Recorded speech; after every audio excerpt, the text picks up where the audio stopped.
ओरा और रोग। ओरा का रोगों से क्या संबंध है?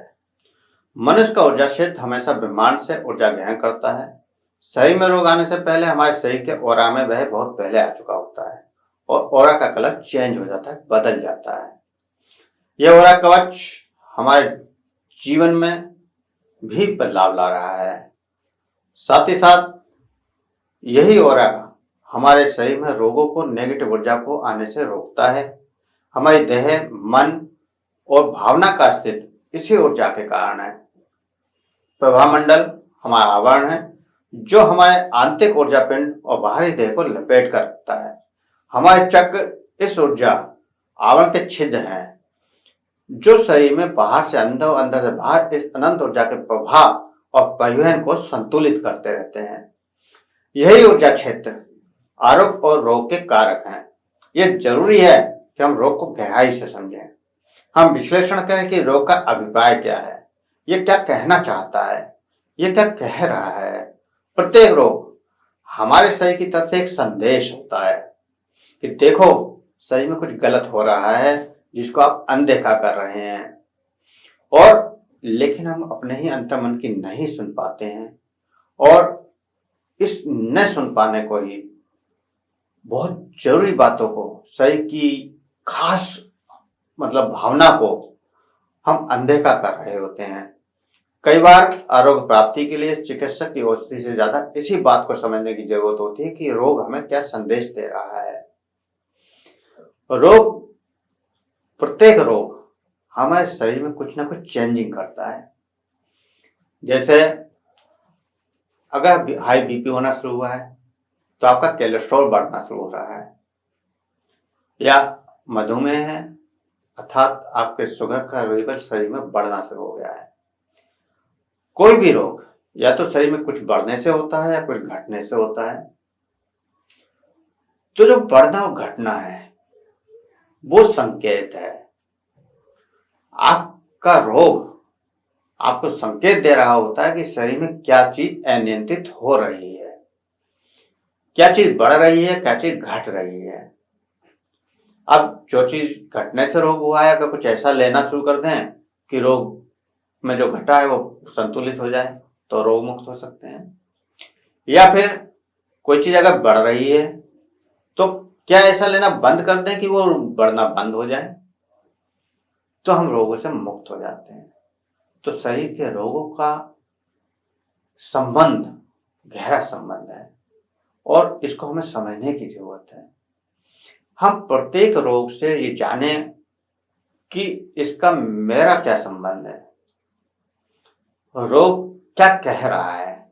जब हम इसको जान लेंगे तो रोग को ठीक करना भी सहज हो जाएगा।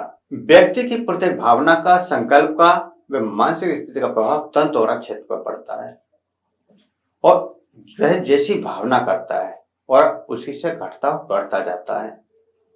साधारणतः किसी भी रोग व्याधि के दो प्रकार होते हैं, एक बाहरी कारण और एक आंतरिक कारण।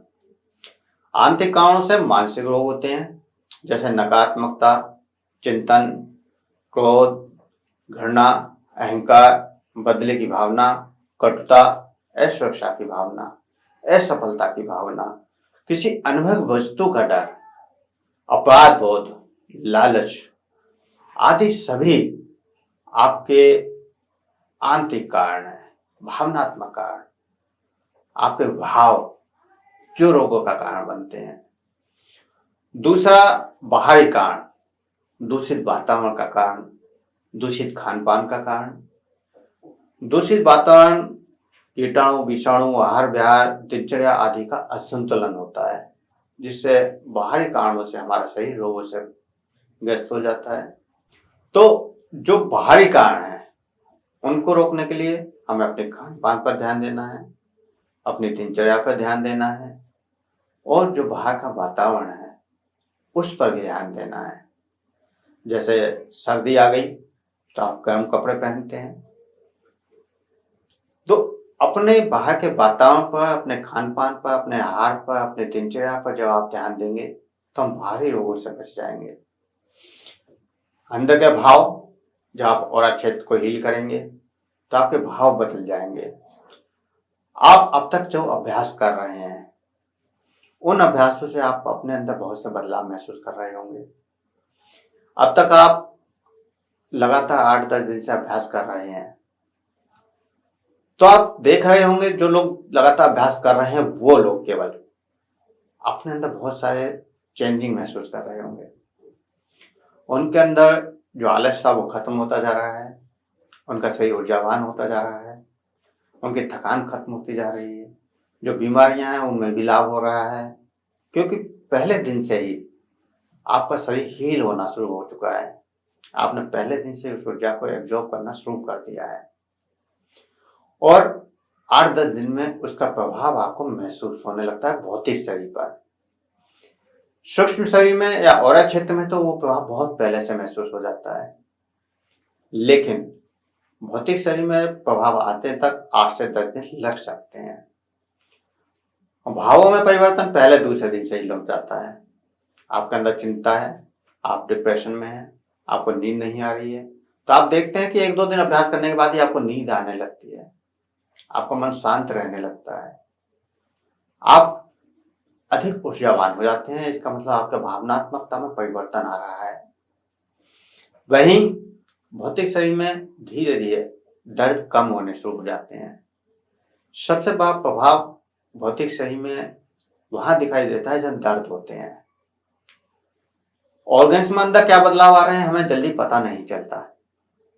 जैसे अगर किसी का हार्ट डिस्टर्ब है या किसी का लीवर डिस्टर्ब है या किसी का कोई ऑर्गन्स डिस्टर्ब है, उसके कारण अगर बीमारी है तो उसे ठीक होने में समय लगेगा और हमें अंदर का पता भी नहीं चलता है कि क्या परिवर्तन हो रहा है। लेकिन अगर किसी को दर्द है, आप उसे हील किया, तुरंत उसका दर्द कम हो गया, तो उसे तुरंत पता चल जाता है कि हाँ कुछ हुआ है। इसलिए जिन व्यक्तियों के दर्द हैं वो धीरे धीरे कम हो रहे हैं और इसी प्रकार आपके अंदर के ऑर्गन्स भी हील हो रहे हैं। आपके शरीर के अंदर की बीमारियां जिनका आपको पता ही नहीं है कि बीमारी आने वाली हैं वो भी ठीक हो रही हैं। तो हम की ऊर्जा की हीलिंग से, की साधना से जो बीमारियां हैं उन्हें ठीक कर सकते हैं, जो आने वाली हैं उससे बच जाते हैं और जो ठीक हो चुकी हैं फिर भी उनका कुछ नकारात्मक प्रभाव अगर बॉडी में है तो वो भी धीरे धीरे खत्म हो जाता है।